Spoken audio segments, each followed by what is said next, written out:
어느 늙은 트레이더의 이야기 첫 번째 2020년 11월 15일 제가 코스피 옵션 시장에 발을 담근 것은 2003년이었습니다. 뭣도 모르던 시절이었고 선물부터 시작했는데 선물을 하다가 옵션을 알게 됐고 쓸데없이 학문적 욕구가 커서 제대로 공부를 해봐야겠다고 해서 이 구렁텅이에 들어오게 됐습니다. 그때 주식도 같이 했었는데 주식은 훨씬 전부터 했지만 항상 코스피의 그 박스 장세에 당해서 장기 투자 같은 건 없구나 했었죠. 그래서 더욱 파생 상품에 관심이 있던 것 같습니다. 공부도 하고 실전도 해보고 참 오랜 시간 동안 많은 일들을 겪었는데 2006년 말쯤 해외 선물을 처음 알게 됐습니다. 그때 해외 옵션은 거의 알려지지도 않았고 로이터 단말기 같은 거 보면서 비전산으로 주문내던 시절이니 참. 어쨌든 해외 선물은 포트폴리오 분산 차원에서 하고 메인은 코스피 선물 옵션을 했는데 저는 코스피 옵션 합성 전략을 메인으로 했기 때문에 2008년에 대박 깨졌다가 또 크게 복구하고 2010년도에도 또 깨졌다가 복구하고 2011년에도 하여간 옵션 판때기 지긋지긋하게 쳐다봤습니다.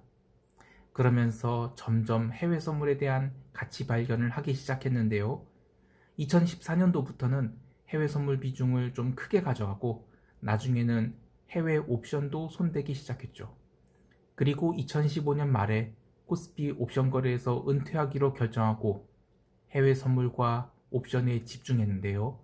마침 이때부터 제가 해외로 나댕기던 시점이라 그리니치 민타임으로 살기 시작해서 코스피 트레이딩은 체력 문제로도 하기 힘들었습니다. 그런데 그때 많은 일들이 있었죠. 니케이 옵션 사고도 몇 번 나고 코스피 옵션에서도 몇 번 사고가 나고 그런 이야기들을 멀리서 들을 때마다 다행이다.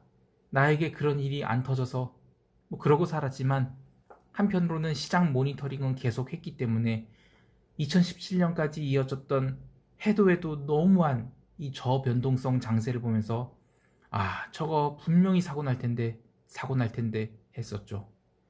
종종 예를 드는 양반은 생선 가시를 발라내지 않는다는 말이 있죠.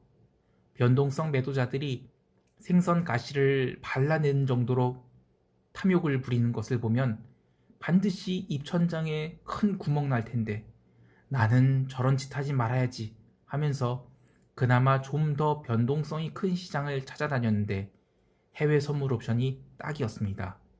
최소한 종목이 다양성은 확보되어 이게 아니다 싶으면 다른 걸 손대면 되니까요. 이제는 금융시장에서 어떻게든 먹고는 살 수 있는데 나이가 먹은 게 문제네요. 오래전부터 마우스를 잡는 손목이 계속 아픈 게 수근관 증후군이 아닌가도 싶고요. 눈이 계속 나빠져서 이제 기본 폰트 크기를 키워놓고 보고 있고요. 숫자들이 아니라 실루엣을 보고 판단하다가 6인가 9인가 헷갈릴 때는 이게 뭐지 하고 가까이 가봐야 하고 참 젊은 게 좋습니다. 제가 주식을 메인으로 했다면 정말 크게 성공했을 텐데 하는 생각도 들고 많은 생각이 듭니다만 그래도 파생시장에서 거의 20년 아직 20년 안 됐지만 10년 넘게 굴러먹으면서 산전수전 겪은 게 헛짓거리 한 것은 아니라고 생각됩니다. 그리고 우리 시장도 많이 성숙해서 파생시장이 본질에 대한 탐구도 많이 이루어지는 것 같고요. 시장에서 해지에 대한 니즈도 생기는 것 같습니다.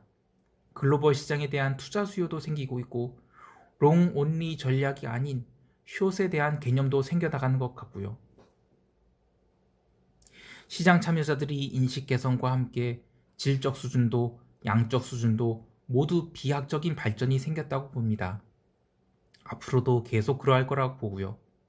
그래서 유튜브로 글로벌 매크로 트레이딩을 할 수 있는 해외 선물에 대한 컨텐츠를 올리는 저희 노력도 언젠가는 결실을 맺을 것 같습니다만 그때 되면 또 저는 이른바 뒷방 늙은이로서 라떼는 말이야를 외치는 허접쓰레기에 불과할지도 모르겠습니다. 허나 내일 지구가 멸망해도 저는 사과나무를 심겠다는 의지가 남아있으면 유튜브는 계속 올려보겠습니다.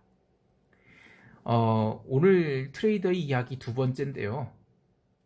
제가 트레이딩하면서 결론을 얻은 것은 모든 것이 flash, 그러니까 buy low and sell high 라는 겁니다.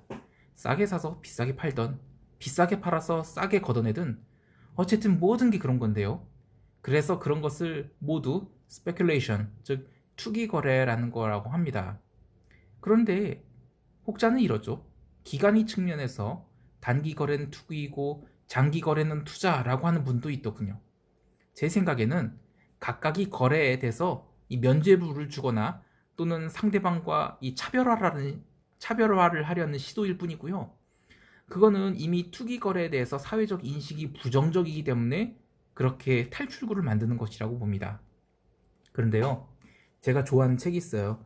제가 옛날에도 한번 소개했던 것 같은데 이 책이요. 딕슨 와츠가 지은 책인데 이 양반은 이 투기를 예술로 묘사했어요.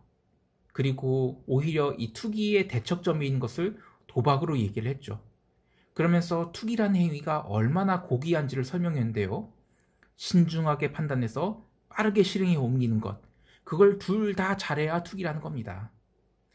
그런데 이 금융상품이 복잡해지면 복잡해질수록 본질을 이해하는 것이 중요한데 본질은 결국 플래시, 싸게 사서 비싸게 파는 거고 그게 투기 행위인데 투기가 나쁜 게 아니라 좋은 거고 아무나 할 수 있는 게 아니다 라는 이야기를 하고 싶은 겁니다. 아유, 어쩌다가 이런 얘기를 하게 됐는지요. 제가 이거 하는 얘기들이 사실은 이 쉐린이 친구가 와갖고 한참 이런저런 얘기하다가 입에 봉인이 풀려버렸어요. 제가 이 입에 달린 모터를 이 퓨즈를 빼놨었거든요. 근데 어디서 퓨즈가 날라와서 꽂혔나 봐요. 그래서 입에 달린 모터가 동작을 하기 시작해서 말을 안 할 수가 없네요. 이거 예를 들어서 하나 얘기를 해보죠. 제가 ELS도 엄청 싫어하거든요. 그런데 이 자가 들어가는 전혀 다르지만 어쨌든 또 다른 상품인 ETF도 엄청 싫어합니다. ETF의 본질에 대해서 얘기를 해볼게요. ETF, Exchange Traded Fund, 상장지수 펀드라고 하죠. 이 펀드 명세서를 보면 어떠한 기초자산이 편입되고 또 비중이 조절되며 운용보수는 뭐고 이런 것이 쭉 나와 있어요. 그런데 저는 ETF의 본질은 금융시장이 탐욕을 해소하는 도구다, 이렇게 얘기합니다. 좀 더 구체적으로 얘기하면 내가 주식을 고를 자신은 없는데 특정 종목이 앞으로도 유명해 보여. 그래, 그럼 내가 돈을 댈게. 운용사인 네가 주식을 골라서 바구니에 담아줘. 정기적으로 봐서 이상한 놈 빼주고 괜찮은 놈 다시 담아주고. 그런데 수수료를 아주 조금만 받네? 우와, 이런 게 더 어딨냐. 오케이, 땡큐. 이런 게 바로 ETF 매수자의 입장이고요. ETF 발행사, 즉 운용사 입장에서는 고객이 돈이 들어왔어요. 그걸 받아서 끊임없이 스프레드 거래를 하는 겁니다. 매도가 약간 벌려놓고 매수가도 아래로 놓고 그렇게 벌려놓은 스프레드로 차익 거래도 하고 그렇게 고객 주식 포트폴리오를 바스켓을 늘리기도 하고 줄이기도 하고 정규분포 벗어난 시세에 대해서는 한도 내에서는 투기 거래도 하고 그렇게 고객 돈을 갖고 시장을 갖고 노는 겁니다. 그리고 이 ETF가 만들어진 진짜 배경, 그건 바로 현명한 큰손 투자자들입니다.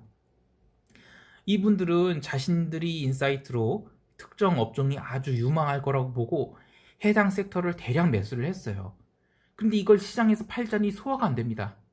예를 들면 시총 5천억 언더의 종목들로 쫙 바스켓을 구성했어요.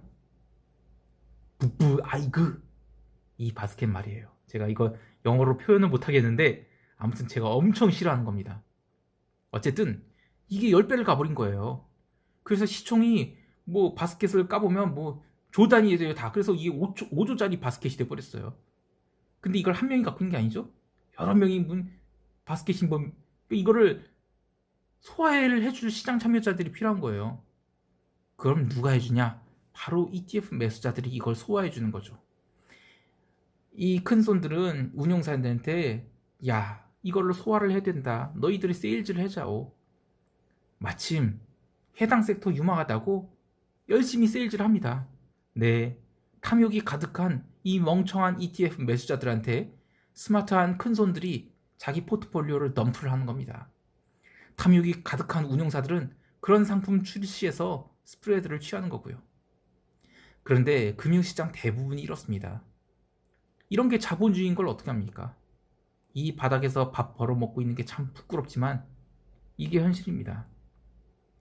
이런 이야기 오래전부터 하고 싶었는데요.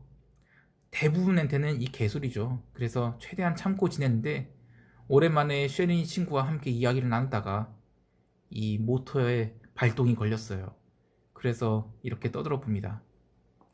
마지막으로 제 유튜브 영상에 디slike를 꾸준히 눌러주시는 한두 분이 계신데요. 그분에게 한 말씀 드리겠습니다. I know who you are, but I still love you. 가끔 이렇게 입에 달린 모터가 제어력을 잃게 되면 에세이를 남기겠습니다. 즐거운 주말 되십시오. 델타원이었습니다. 감사합니다.